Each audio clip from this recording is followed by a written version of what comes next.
Lead Time is a podcast of the Unite Leadership Collective, hosted by Tim Ullman and Jack Caliber. The ULC envisions a future in which all congregations fully equip the priesthood of all believers through world-class leadership development at the local level. Lead Time taps into biblical wisdom for practical solutions to today's burning issues. Each podcast confronts real-time struggles facing the local church in a post-Christian culture. Step into the action with the ULC at uniteleadership.org. This is Lead Time. Welcome to Lead Time. Tim Ullman here. Jack Kalberg is a learner. He's a leader and he's a learner. He's gone with a cohort of learners this week. So I get the privilege of having this conversation with Dr. Steve Buuck, who I've heard so much about you, brother. I've been in some rooms where we've been kind of leading together, but I think it was at a gathering at the district office in the Pacific Southwest District of the Missouri Synod where I was like, man, I gotta get to know. I know that I remember what it was now. I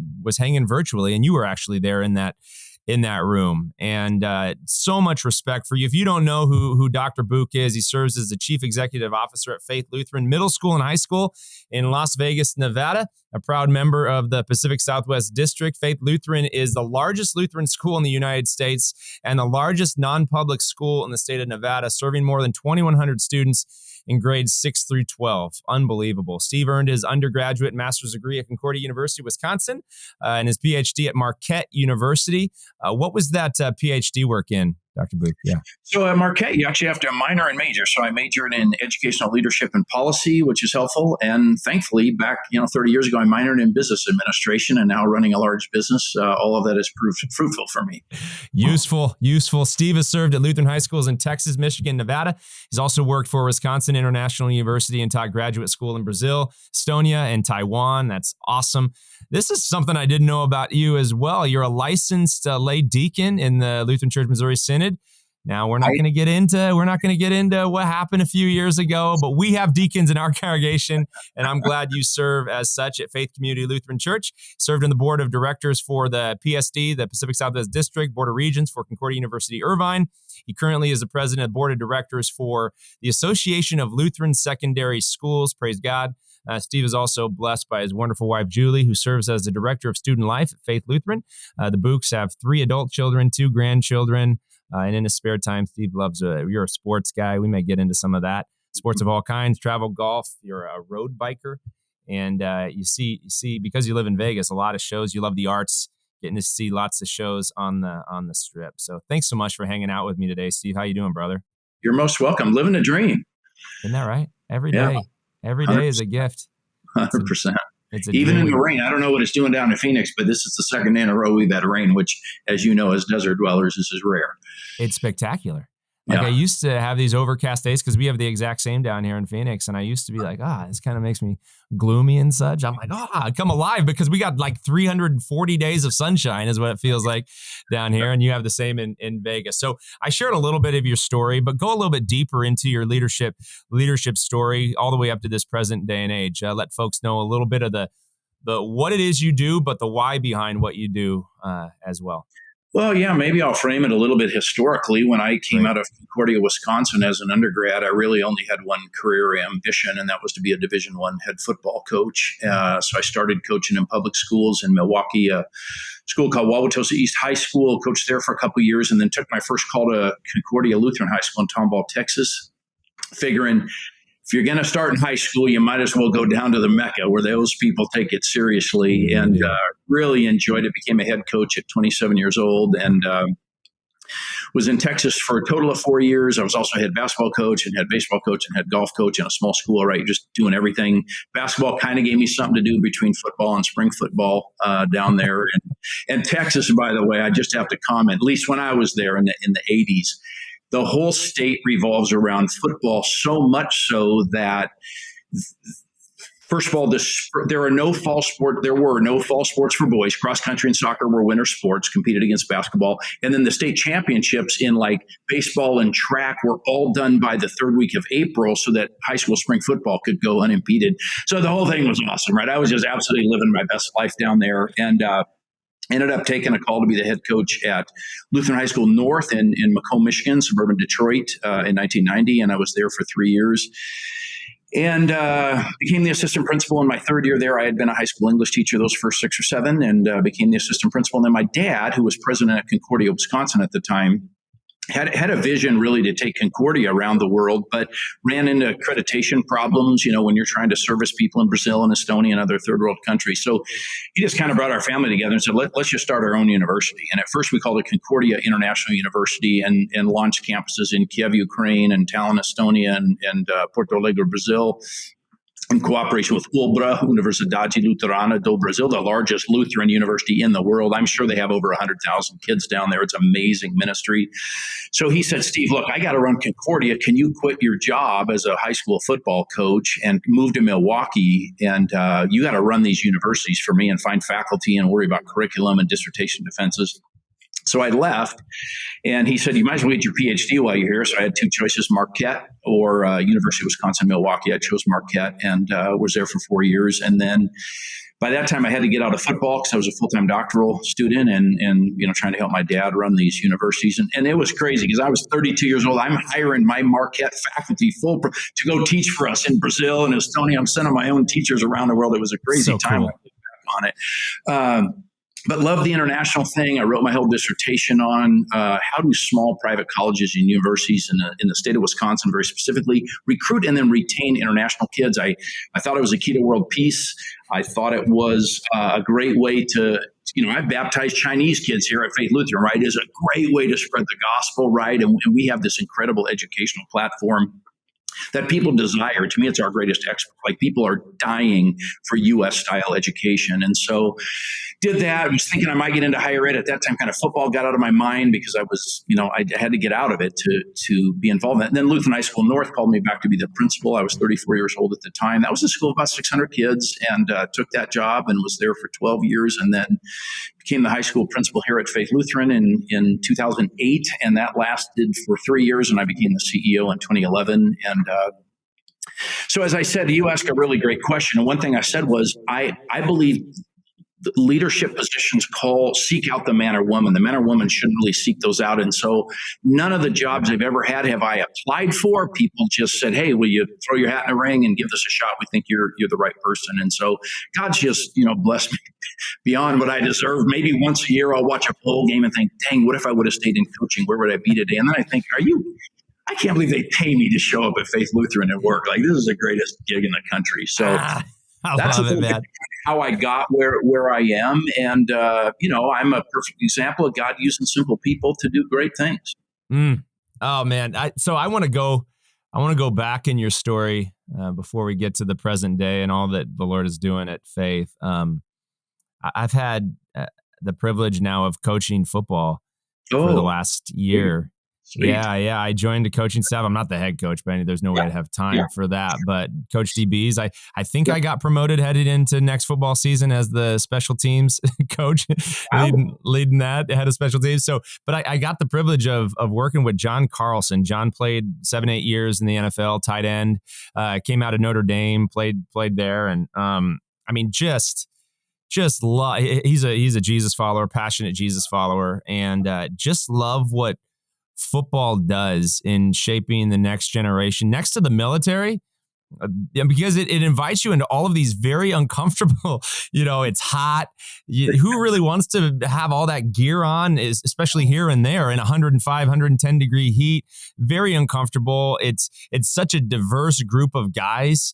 I really believe it's a metaphor for life in the body of Christ in many respects. You got these big dudes, you got these small little guys, and they're all sharing in this common mission. And how do you deal with success and failure? If you were, it's not fatal. We got to move to the next Friday. Another opponent's coming. It just teaches so many principles that I was a football, basketball, baseball guy, football and baseball in college, but football teaches something that I don't know that the other sports that may have more of an individualistic kind of bent to them. Football is totally about the body and team, everybody doing their job, every single play, or things could go very, very wrong. What did you love most about football, though, Steve? Yeah, you hit almost all of the things that I love about it. It is so unique. If you go to any high school in the country, when that team loses their last game, because we all, if you go to the playoffs, only one team's going to win. 18-year-old boys are crying, sobbing, right? You don't see that in baseball and cross country and tennis and basketball. It because of what you said, like practice, and forgive my language, practice sucks. It hurts. Football is a different game. There's no team sport like it in the world. And I look back at those relationships that I have, those kids on Facebook, like when I got into Facebook, like 2006, these kids from Texas would find me in Tulsa East. And the first thing I would do is like, I am so sorry for how hard we were, because we were hard on those kids as young coaches. And every one of them was like, what do you apologize? Like, you're more influential than my dad was. Like, that sport, and you were so, and you start to realize what a tremendous privilege we have as specifically football coaches. I think the arts teach a lot of this stuff. I think a lot of the other sports, but football, as you noted, Tim, it's a different game. It hurts. I love your word, uncomfortable. I mean, it just, all parts of it are just, I don't know, it's just so unique among the other sports. I think wrestling as a one-on-one sport is similar. Like, man, that is you and nobody to blame but you, right? And that's at Faith Lutheran, by the way, at our home wrestling, we shut the lights out in the gym. We have this single light that comes down. Man, it is you in the spotlight in the dark, and there is no one to blame. Oh, he jumped off sides, right? No, this is all your fault. So it's really powerful. But football is just, yeah, it's just unique among all the American sports, and I love it. Yeah, I love it too, and I love the fact that, like, your football team right now at Faith Lutheran, you guys are well respected, and you play a very, very tough schedule. So maybe we get into some of that as it shapes kind of the culture of the school that you lead. But let's get into vision casting. You know, resources, culture, all of that follows vision, and sometimes I lament. Say in okay, I'll talk about the Missouri Synod. I lament that we don't have a big vision for turning the tide of decline of churches. I haven't heard from the national office per se, and I know they're all working hard, but a big vision toward church planning, the number of leaders that we're going to need, I'd love to see, and this is part of the reason I do the podcast, is a big compelling vision come for us as a church body. But that is what you cast in your role at Faith. So tell the story of vision casting when you got there. I mean, could you kind of see where you are right now when you got there? Obviously, I think you saw the potential, but I mean, it's extraordinary. So talk about the power of vision there, Steve. Yeah, no, I saw it. I think, I give a lot of credit. I go back to 1979 when we started this school at First Southern Baptist Church in downtown Las Vegas with 43 6th and 7th graders. And I start with those people, because if those 43 kids don't raise their hand and say, sure, I'll go to a Lutheran school that's never existed at First Southern Baptist Church, this school's not here. And Gerhard Meyer and Vera Walton, our first two teachers, and Gerhard was a principal as well, you're a stud, right? It is easy to work at Faith Lutheran today. We have a $35.5 million budget that we blow through every year. We have unlimited resources here. They had nothing, and they sucked it up and pushed on that flywheel and pushed on that flywheel and pushed on that flywheel. And frankly, I think in the first 25 years of our school, we never had more than 250 kids. When I got here, we had 1,000 kids in 2008, but you could just see what my predecessor, Kevin Dunning, had done. You could start to see what this could be. And right away in my mind, Tim, I thought we can get 3,000 kids on this campus. Especially, I bought 10 additional acres. So we have 50 acres of land. And I right away thought I could see a path to us having 3,000 kids, which is unconscionable, right? There aren't a lot of schools in the Lutheran Church with 1,000 kids, and we're at 2,120 with 500 kids on a waiting list, by the way, last year. So we would have been at 2,600 we've built a lot, but at some point the demand has really caught up with us. And we can realize that vision as soon as we build our next building, which we can talk about because it's going to be the largest construction project in the history of the Lutheran Church Missouri Synod. We're going to build a $60 million STEM building. Right. Okay, if you want me to divert to that, I'm looking at my window because it's going to go right over there. It's going to be a 2-story, nearly 100,000 square foot LEED certified STEM building to house all of science, technology, engineering, and math. We're going to get into esports. You know, you're in Phoenix.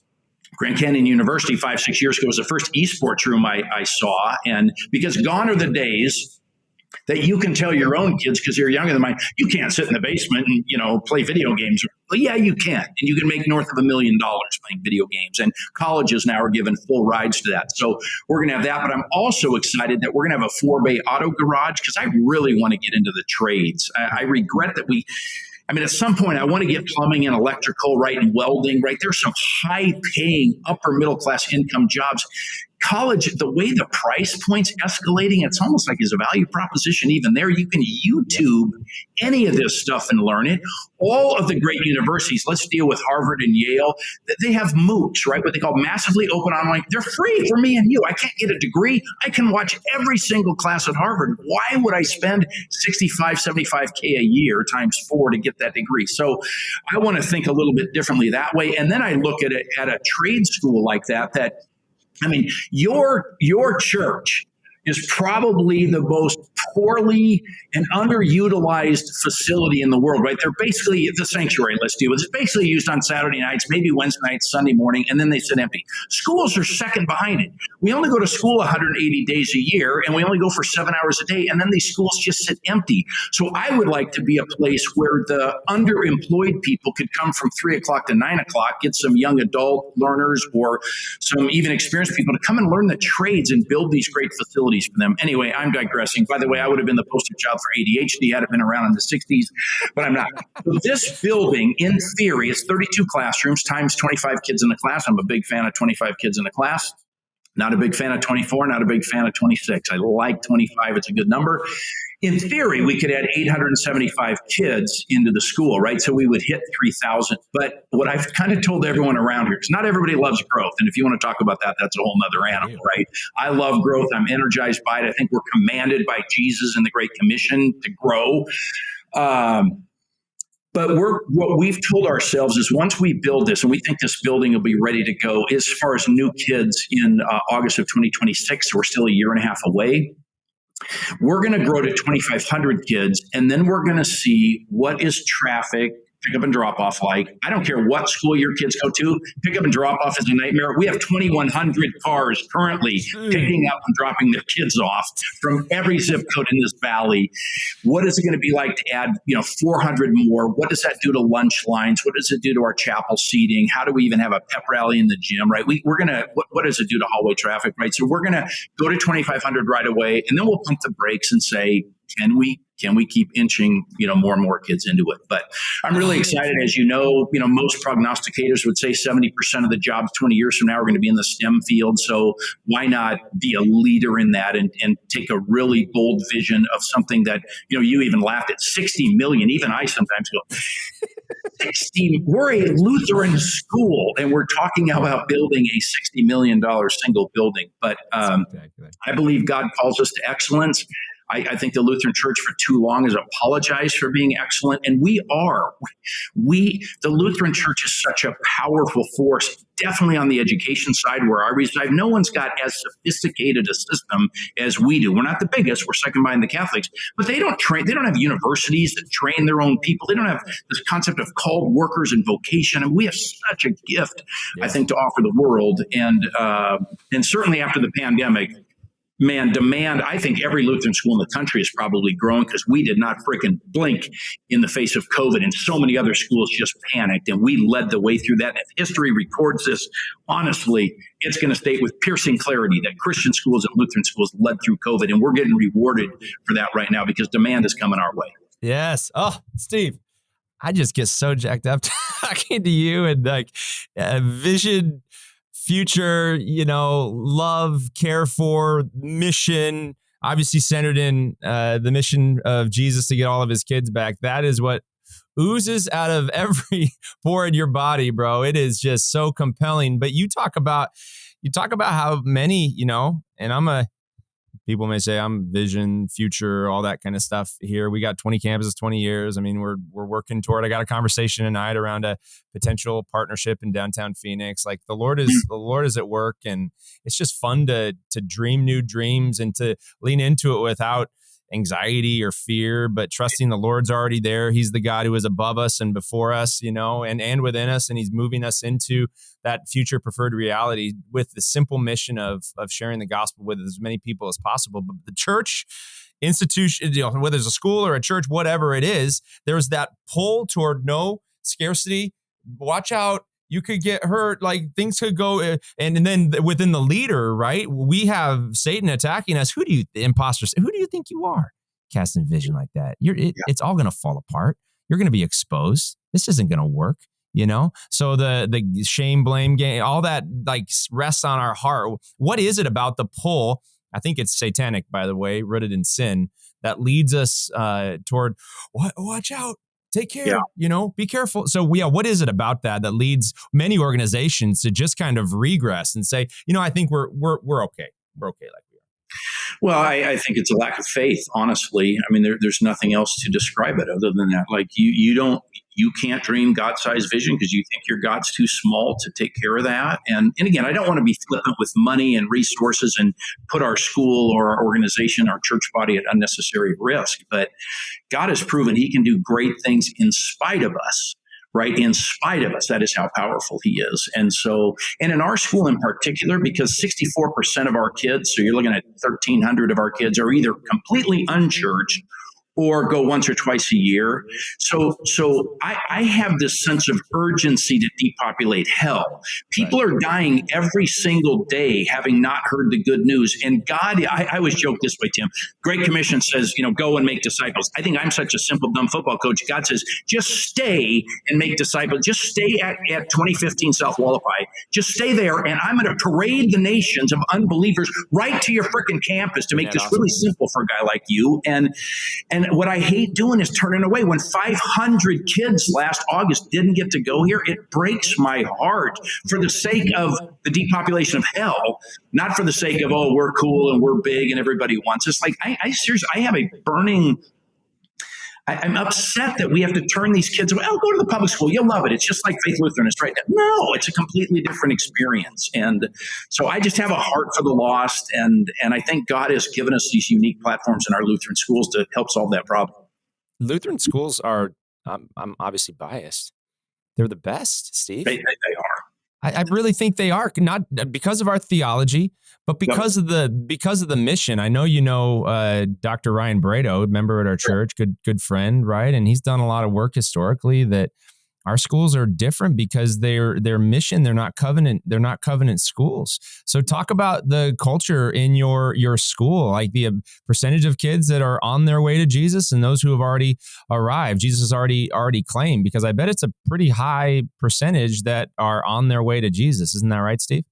Yeah, no, for sure. And what I do is I send because I care about this, and I'm not the principal, right? This isn't necessarily in my lane, and yet it is. I will send a survey to our seniors, usually kind of May 1st-ish, and just say, hey, I just want to know, where was your faith in Jesus when you got here? I don't care if that was in 6th grade, 9th grade, whenever, and where is it today? Did we move the needle? And I state it so that it's in an unbiased way, so they don't really know what I'm looking for.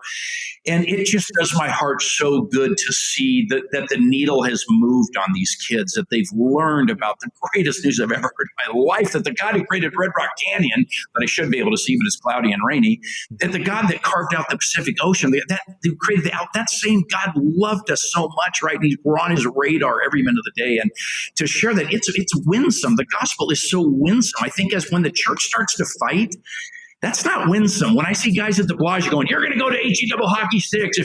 That's not winsome. The gospel is so winsome, and clearly I've seen it at work. This week, Tim, because it's National Lutheran Schools Week, so thanks for having me on during this time. We do baptisms once a year during National Lutheran Schools Week in chapel. And I just saw the middle school list, but typically with middle school and high school, we have between 25 and 40 kids. Sometimes we also have siblings. Sometimes every year we baptize some parents. So it's, I always tell people, if you want to see Steve Buuck cry, because I'm a crusty old tough guy, football guy, but watch Remember the Titans with me. I've seen that movie 9,000 times, and every time that Julia walks into Bertier's hospital room, I'm just sobbing. Or sit with me Wednesday and Thursday this week in chapel and watch these kids get baptized in front of the entire school. Like when I was in high school, kids were too cool to stand up there in front of 1,000 of their peers and watch themselves get baptized. But for here, it's really our mission. It's our mission in action, and that's really what excites me about leading Lutheran schools. Isn't that good? Well, I love it. Let's talk culture. Yeah. How do you set and maintain a healthy culture? There's a lot that's written about culture drift, and it's something you can't just set and forget. It constantly has to be monitored. So what are some of the ways, best practices that you at Faith kind of use with your team, with your staff, obviously then down to students to shape culture at Faith? Well, yeah, culture is a big word. Let's just start with the Christian underpinning. So when I got to Faith Lutheran, our mission statement was the classic paragraph long. It was on a dusty binder in an office, and nobody really knew what it was. And again, I'm just a dumb football coach, so I needed to crystallize it. So I spent my first year as CEO in 2011 and getting it down to 4 words, because even a guy like me can memorize 4 words, and actually 2 of the 4 words are the same word. So what we landed on was everyone prepared, everyone saved. Okay. So schools need to prepare kids, public or private, right? They need to be prepared for their quiz second block today. They need to be prepared for their varsity basketball game, on Friday night. They need to be prepared for 7th grade. They need to be prepared for high school, right? They need to be prepared for life deeper in the 21st century. Well, we save the best for last, because 1 Timothy 2:4 says, God desires all men to be saved and to come to a knowledge of the truth. We put exclamation points on both of those, everyone prepared, everyone safe, to increase the sense of urgency that all of us need in achieving that. And Tim, every building you walk in on this school, our mission statement is proudly displayed. Not only would I bet you that 100% of our employees know our mission statement, we've had accreditation visits, and I'll pull out 20 just random kids in the hallway. What's our mission statement? And 70% of our kids, without even prompting them, know what it is, because we spend a lot of time talking about it. So that's number one. Have a mission statement that's compelling and really does what you want it to do, and that is saving kids from eternal damnation. Right? That's first and foremost. Secondly, let's pause right there, because that is the power of the word. And I think a lot of times we think mission statements and they're really long and they're really like they just get dusty somewhere in a board somewhere, kind of, put them together, and they just don't motivate, inspire the why, the deeper why the organization, the church, the school exists. And that's what yours has done. And this is deeply theological. Jesus is the word made flesh, right? He is the very word. And how did God create? He spoke things into being, right? And so we're not some pop psychologist, name it, claim it. That's not what we're saying at all. But words have great, great power, especially connected to the mission of God. And that, I just had to draw that out. That's what your mission has done. Everyone prepared, everyone saved. Period. End of so discussion. Good. Point number 2. And just so you know, by the way, our board sits in our meetings with these. I was trying to create a little tent. You know what tents are? Uh-huh. So on the front of it, it'll say the board member's name and what church they're from. And on the back side through the whole meeting just says everyone prepared, everyone saved. So that all through the board meetings, all we do is focus our decisions through that mission. Are we helping to prepare kids? Are we helping to save them? That's really what it is. The goal is the soul, right? Kids have 70 more trips around the sun and they're going to die. I don't give a flying leap what they learn if they know how to balance an oxidation reduction reaction or understand that gerund is a verb functioning as an objective or preposition. Who gives a flying leap? I buried probably 15 kids at Faith Lutheran alone. None of us stood up there and said, thank God they knew who the 18th president of the U.S. was, right? All we cared about is this kid know Jesus, right? So life is short. Eternity is a really long time. I think keeping that in perspective is healthy. All right, culture. Secondly, you have to hire extremely well. It's the first question we ask in an interview. Here's our mission statement. Some of our people like to ask people, what does that mean? I like to unpack it for them, because you may not, what does everyone prepared, everyone saved means? They might not even as a Christian, you might. So I try to unpack it a little bit. And then I basically say, look, does that sucker get your heart thumping? Like, could you get up and fight every day for that? If you can, let's continue this discussion. But be honest with me. No, that really doesn't, get my heart pumping. Well, okay, I love you. Shake hands. Let's save each other an hour's worth of time. So I think hiring well is critical. So therefore, you got to reward people well, because you want to retain them. So you got to pay well. You got to make sure the benefits are well. You got to make sure you invest in them, from a continuing education and professional development side. And then I think when you really talk about culture, which I've always defined as this is the way we do things around here. Me too. I love that definition. I love that definition, by the way. That's my favorite definition of culture. Yeah. I was reading one the other day, and it's all the values and practice. I'm like, no, culture is how we do things. What do we celebrate? What do we punish? What do we tolerate? And I've always said, by the way, Tim, if you want a line that'll haunt you, is the culture of an organization is best shaped by the worst behavior the leader is willing to tolerate. Yes. I mean, that is powerful. And that comes more on our principals and our deans, because that's the third thing I was going to mention about culture is you got to set the bar high for how people behave. You got to set the bar high, the expectations high for your employees, for the kids, because kids will jump over wherever you set that bar. Yes, they're fallible human beings with a poorly developed frontal lobe, so they're going to screw up from time to time. But if you have high expectations for people, they'll rise to jump over it. And so I love the culture of our students here. Again, 2,100 kids, there's a lot that could go wrong. I don't know. The discipline issues we face at the school are so meaningful. We blow a frickin' gasket if a kid forgot to take his lunch bag off his lunch table and throw it away. I am so proud that in 16 years, we've never had one incident of an 18-year-old kid picking on an 11-year-old sixth grader. I was a jerk in high school. I probably would have flicked their ear or tried to trip them or pushed their backpack. It just has never happened here. So we've set this culture of grace and loving. And I think our Mark 1014 program has a little bit to do with that. We have Down syndrome kids here. You're not laughing at people who are different than you. You are going to love them and protect them. And I promise you that if anyone would mess with one of our Mark 1014 kids, 2,100 kids would rip their heads off and spit down their neck. We have learned that God has created us all just a little bit differently, and we're going to love and appreciate the differences that he has. So those are just a couple random thoughts on culture. Oh, that's good, man. I love how the football coach comes out at you. I'm sorry. I know. No. It's so spectacular. Stuff that's said in football locker rooms, man. I think sometimes that needs to ooze into our leadership a little bit more. Rip off their heads and spit down their neck. That's how intense we are about maintaining a Jesus-focused, loving culture. By the way, that's beautiful. So let's go a little bit into the hiring practices. How do you get good people? What is the evaluation? Because how many folks are on payroll now at Faith? Well, full-time 229. Golly, that is huge. So yeah, it's a $20 very million of our budget is, and then we've got 150 choreographers and sixth grade C girls basketball coach. Right, we got another, and we subcontract out 31 people on campus every day. We have 4 guys with guns.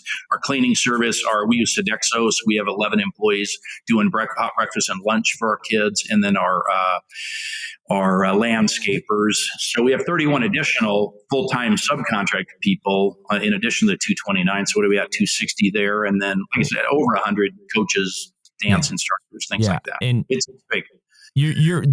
I love that quote about tolerating poor behavior. If you do that, that's setting your culture probably in a negative direction based on what you tolerate and your lack of courage to have difficult conversations. But what we can do is hire people of high character. So how do you assess folks of high character?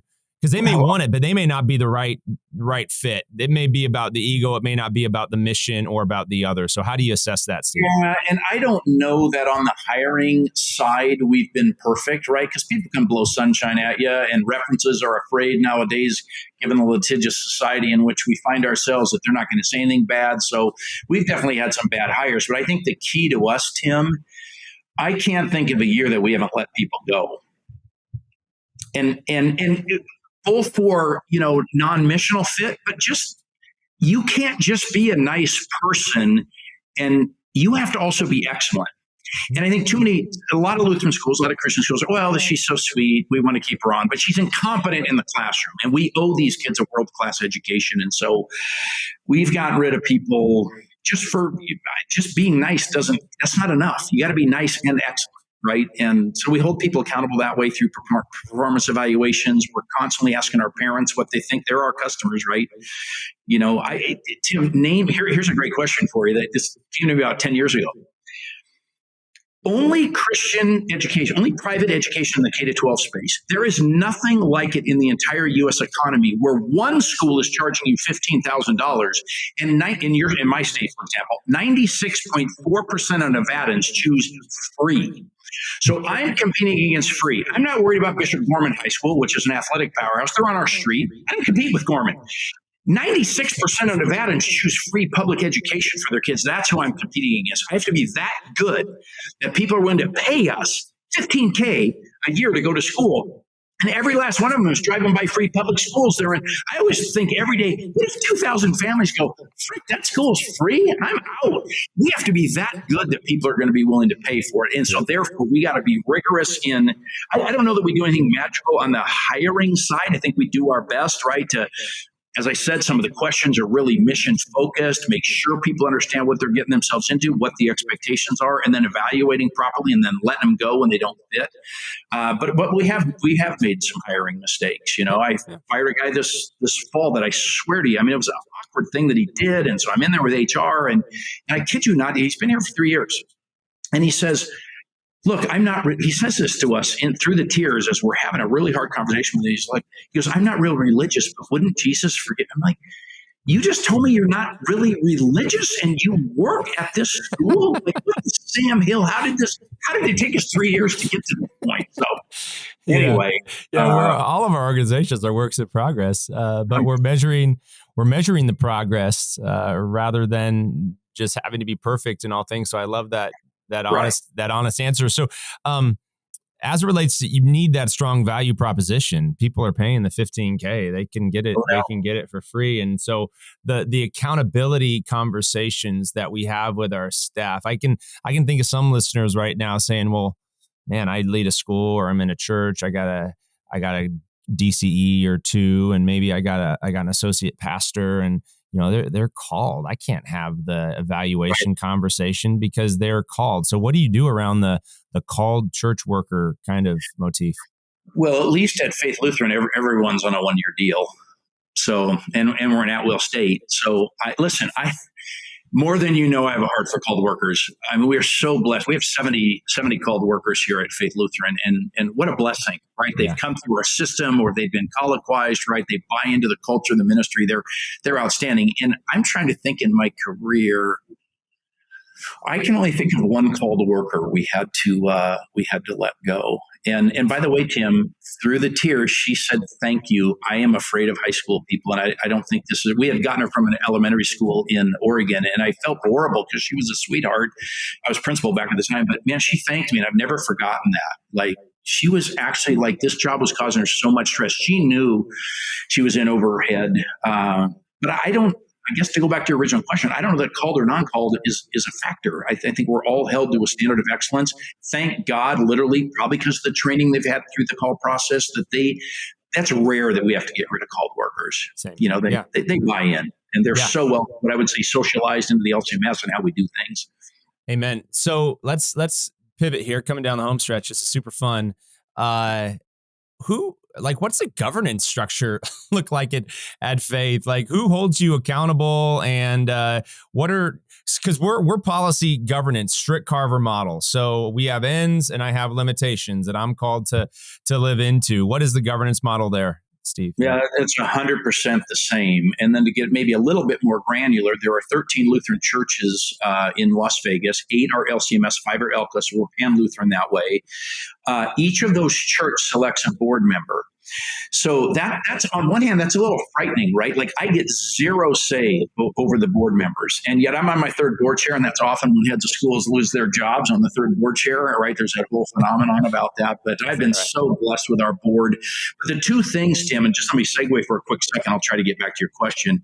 The two miraculous pieces of the size of this school are, number one, that we don't pick our own board. We're literally at the mercy of these 13 churches sending us somebody.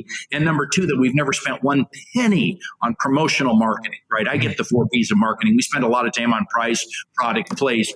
We've never spent a dime. This has all been word of mouth. And it's simply creating a space where kids love to get dropped off to go to school, right? That's kind of been our secret sauce. But so our board holds me accountable, obviously, to our strategic plan, to the mission, to the vision, critical targets, all those things. We meet 6 times a year now. We used to meet every month. And actually, my service on Concordia University's board, I was like, told my board chair like 7 years ago, I said, they're $100 million budget, a large university. They only meet quarterly. Do we really have to be jerking around meeting once a month? And so we go every other month, and it's been a much better model for us to do it. But as I kind of said, you had asked me the question in the Google Doc. I think our faculty and staff holds me accountable. I think the Las Vegas community holds me accountable. I think every paying student and their family holds us accountable. Like, there are market forces that we have made some big promises on what this school is going to be and what it's going to, the value prop for your dollar. And we better frickin' live up to that every day. And as I look out, I'm just looking at my office. I wish you could see it. My facilities guy is right across, and on the wall that I stare out is better today than yesterday. Yeah. And so, listen, it'd be easy if you could see our campus, Tim. It's ridiculous. We have such nice facilities. We're so well resourced. We have a great culture. It'd be easy to pump the brakes and say, we're a pretty dang good school. Unfortunately, we serve the world's premier God. And so we can't be satisfied going, frick, we're better than 99 of those schools. Maybe not quite as good as that. We're okay. We don't get to talk like that. That's right. That's not the God we serve. I wish I served a mediocre God. My life would be a whole lot easier. I wouldn't have to push so hard. But it's not the God we serve, so we keep driving forward. Amen. I love your passion. Are you a reader?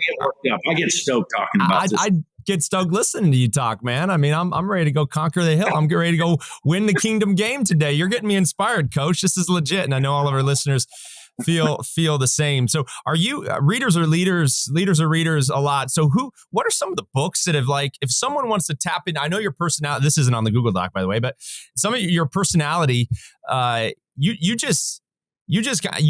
obviously well-read, you've got your PhD, et cetera. So what, if you were to give a list, let's land it here.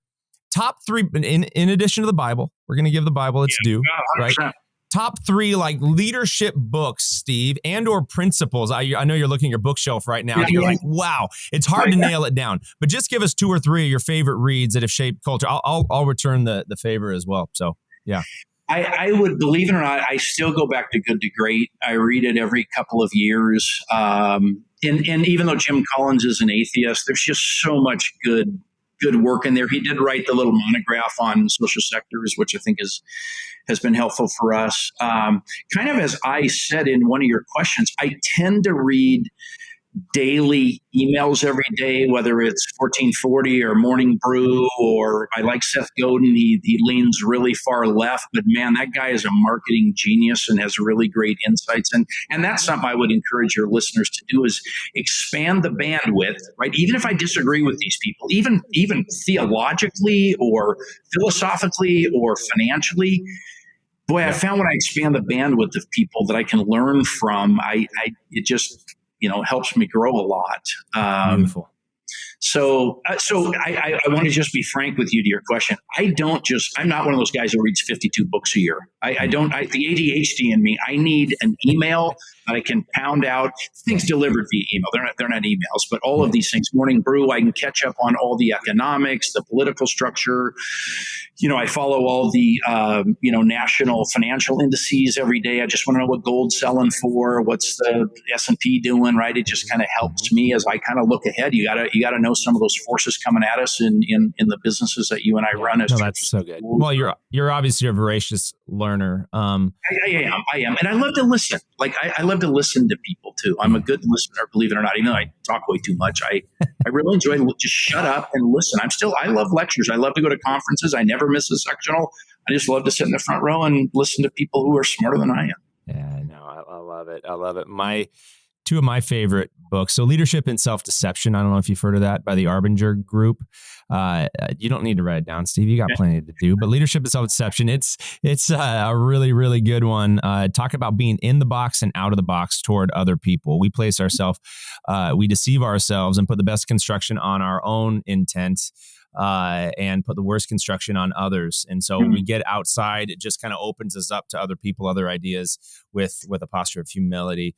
So the best book is a book or the podcast or the blog that you read. I mean, whatever it is. So another good one that I just finished to start this year was called The Gift and The Gap and the Gain. The Gap and the Gain. And there's a lot of positive psychologists that have discerned that the more we look back and measure our growth in looking back and as a Christian, what God has done, rather than lamenting about, it doesn't mean you don't have goals or vision for the future, but lamenting that we're not the perfect, we're not the ideal, we've not arrived, that the happiness quotient elevates when we look back and just live with a life of gratitude for where the Lord has led us. And I know that's what you practice as well. Very simple principle. And then I love this handle out of this book too. And then it leads us to focus on our wants rather than our needs. And this is all centered in our identity, Steve. So you could say, I want Faith Lutheran to grow to 3, but my identity is in Christ. I don't need it. But I mean, it'd be great because it's the Lord's church. But that difference between want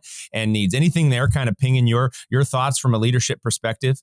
Well, what pains me is just that last thing you said. Like, there's going to be a day, and it's coming much sooner than later, that I'm going to retire. I think at the absolute deepest, I'm going to go is 2.5 more years. And one thing I know, because I've talked to a lot of other leaders, and their identity is in their job. I am looking you in the eye saying, there's not 1 ounce of my identity in being the CEO at this big school. I am a redeemed child of God. I don't give a flying leap about titles. I've never been that way. I hate when people call me Dr. Buuck. I'm like, please call me Steve for the rest of your life. I tell that. No, I want kids to address me as Dr. Buuck, of course, but I don't want any colleague here. There's so many people call me Dr. Buuck. I'm like, don't call me that. My name is Steve.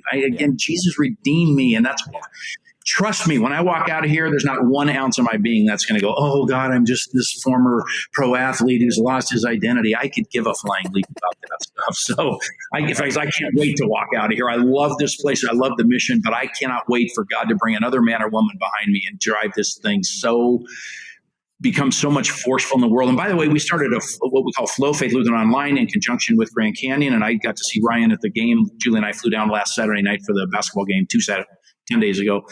Grand Canyon has helped us get our school online because there are 8 billion people spinning around this thing called planet Earth that can now go to Faith Lutheran. I'm really, really excited about the growth that that'll bring too. Amen. Let's go, last couple questions. Let's go deeper into your disciplines as a leader. You can talk your morning, you can talk whatever those habits are, and then we're going to get to 30,000 feet and just look at the LCMS at a higher level. So talk about your disciplines, Steve. Yeah. So when you talk about like spiritual and physical disciplines, Rhythms. Like one guy I've just addicted to, because I walk 3 miles 4 mornings a week, and because I'm an ADHD and I talk at 150 words a minute with Gus to 350, I listen to podcasts like on 2.0 speed. Some guys actually have to dial it down to 1.5, but I am addicted to Tim Keller. I've listened to hundreds of that man's sermons. I listened to him this morning. I had one of my walks, and I really enjoy doing that. Some years I'll do the Bible in a year, right? I'll try to follow a reading plan. Other times, honestly, I've picked up Portals of Prayer and dialed in for a month or so and really enjoy that. My prayer life is not as good as I would like it to be. The one time I guarantee, besides my meals, I pray on the way to school for 5 things every morning: strength, patience, wisdom, courage, and discernment. Because I don't care if you're leading an organization with 4 people or a lot like we have. Those are like the 5 things that I really, really need. And I love the prayer of Solomon: give your servant a discerning heart. Yes. So who can govern this great people? Give me wisdom to distinguish between right and wrong. Because the thing that rolls to your desk and mine, if they were simple, somebody below us would have solved them. Right. We're cutting the baby in half all day long, right, in the organization. So that's a big one. Obviously, I lead my church service as a deacon at our 519 service every Saturday night. I preach at my church. So that's some of the best Bible study I do, reading commentaries, listening to other guys who are smarter than I, and trying to just reason through a real nice 15-minute something that at least one person will. It's always my prayer, Lord, just let there be one person that says something in that sermon spoke directly to me today, right? So I think that's helped. It's helped that I have to be there, but Julie and I love to go to church. And if we're ever gone, we're always dialing in on, because we can watch it online now. And so we're kind of old school Lutherans that way. I think church attendance is important. I get to speak a lot, so I'm always preparing kind of biblically based devotions and messages that way. And I'm a fat tub of goo. I eat way too much candy and ice cream. I eat like a 5-year-old. It'd be embarrassing for you to follow me around for a week. But lately I've gotten back to being a little bit more disciplined. And I do love to walk and ride my bike. So I get out. Red Rock Canyon is 6 miles from our house. It's a national conservation area. It's stunning up there. And I get to ride my bike through it and see God's creation all the time. Yeah. Oh, man. I love it, Steve. This has been so much fun. So let's get 30,000 feet, looking at the LCMS lead time. We often have guests, from a variety of different perspectives. talking about a variety of different things. And I believe the church is better when we're in dialogue, we're listening well, especially to those who we disagree with, recognizing they're not our enemy. They're a brother and sister in Christ with just different ideas about how the church can move and be faithful into the future. So that's the posture this podcast takes. So how would you looking at the LCMS? I mean, you've been in a number of different roles, so I really value your perspective. What's your biggest collective opportunity you think for growth, both culturally and strategically in the LCMS right now, Steve? Well, I would go to something you kind of hinted at, that there is no part of me, and I would like to think that all of us rational leaders would say this. There's no part of me that thinks God is up there going, hey, thanks for wasting your time ripping somebody on social media about that. Like, we have got to stop looking at what divides us, because the one thing we have in common, which is a clear proclamation of the gospel, is the one thing that should drive us. So I so appreciate kind of your introductory comment to that. I think we're spending too much time. It's even politically, right, between the D's and the R's. Like, we need to, most of us sit in the middle of that bell curve, and we all have the same hopes, dreams, and desires. It's the 10% on either fringes that we just have to block out. We've got to find some common ground, because I think deep in the heart of every American, we agree with most things. And I think even within the church, we agree on the central tenet. Why are we fighting over non-salvation issues? Like, I just refuse to engage in a dialogue over non-salvation issues. I can't care. At 62 years old, I cannot waste my time. And I don't think God is up there going, come on, Steve, get on that blog and shred that guy because he worships differently than you do. Why? Like, that's just asinine. So I think the church has a real opportunity to be a leader in this regard, because I think everybody within the church understands, kind of the yuckiness under the covers. We have a chance to get under those covers and say, let's come together and spend time doing things that honors God, and that is getting the good news of Jesus out there. So I think we have a real opportunity. Amen. He who tells the story shapes the culture, right, Steve? Yeah. And so what stories are we telling? The diverse, because we have so many wonderful stories to tell, faith and congregations growing, starting, and I would just love to see many, many leaders, district presidents, all the way up to synod presidents, just telling, like, representing the entire breadth, the scope, the different sociological, cultural groups that we're trying to reach right now, and trying to have representative stories that are told. I really think story has the power, because we're connected to the greatest story of all time, from creation to recreation. Story has great power to unite the church today. Anything to close with the power of story for us in our culture in the LCMS? I was at Grace Lutheran Church in Henderson speaking about Faith Lutheran. I worshiped there for the 8 o'clock, and then they gave me the whole adult Bible study hour. I did devotion, and I just kind of told them they're one of our association churches, very conservative relative to the church that I attend. Divine Service 2. There were a lot of people in that service, and the gospel was clearly proclaimed, and the stylistic difference had zero to do with anything. And they were very open to this. Faith Lutheran, we do things a little bit differently because we have so many unchurched kids. Nobody cared. And it seems to me that it's one thing I love about our district, right? Rachel Klitzing was a big draw when I was considering this. I knew she was ecumenical. Larry and Mike, of course, have a big tent view of heaven, right? And so it's fun to serve in a district that cares and isn't critical. And the Vegas pastors are great, because we have all different, from liberal to conservative.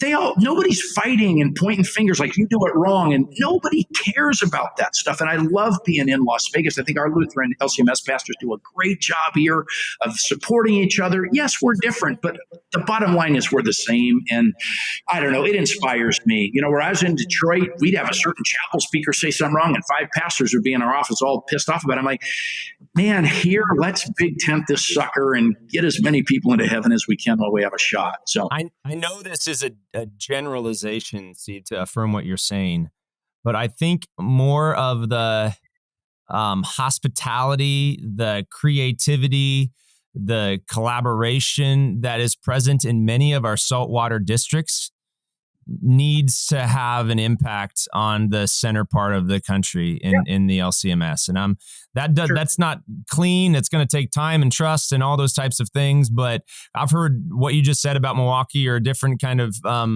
urban to suburban or rural settings. And we don't have, we've got diverse worship expressions here as well, but we have a common confession of Jesus is Lord connected to the scripture and the Lutheran confessions. That should be enough for us to unite, and then to champion each other, to trust one another. And if you've got we're always works in progress. And I got areas of growth, and we all got areas of growth. So can brothers, and I think pastors have to model this, Steve, can brothers just encourage and love and care for one another and celebrate our differences, connected, united around the gospel of Jesus? Anything more to add there, Steve? No, just that I affirm 100% what you're saying. And the good news is, I'll repeat, I see that played out among the pastors in Las Vegas. They're awesome dudes. They might vary in different styles and stuff, but they get that. They get Amen. that bottom line. So. Amen. All right, bud. This was so much fun. If people want to connect with you, Steve, how can they do so? So direct to my desk is 702-804-4444. Or steve.buuck, Buuck, at flhsemail.org. I'd be honored to listen, share, whatever we can do. Yeah, so fun. This is Lead Time, sharing, caring. Like, subscribe, comment. Wherever it is you take in podcasts, we promise to continue to have loving, challenging, passion-filled conversations about getting the gospel to as many people as possible, young and old. And you are an inspiration to me, Steve. I honor you. I'm going to be very sad when the Lord leads you. There's no retirement in the Bible, right into another season of life and leadership. You've got a lot to give. While you have air in your lungs, and the mission of Jesus is right before you, brother. So I know the next 2.5 years you're going to finish strong at Faith. Now my brain, I don't have ADHD, I don't think, but now my brain is like, I want to have Steve on to talk about succession. So maybe the next time we talk about succession in the church and the school. It's a good day. Go and make it a great day, Steve. This was an honor, brother. Thank you so much. Thank you. Right back at you. Thank you, bro. Peace. You've been listening to Lead Time, a podcast of the Unite Leadership Collective. The ULC's mission is to collaborate with the local church to discover, develop, and deploy leaders through biblical Lutheran doctrine and innovative methods. To partner with us in this gospel message, subscribe to our channel, then go to theuniteleadership.org to create your free login for exclusive material and resources, and then to explore ways in which you can sponsor an episode. Thanks for listening, and stay tuned for next week's episode.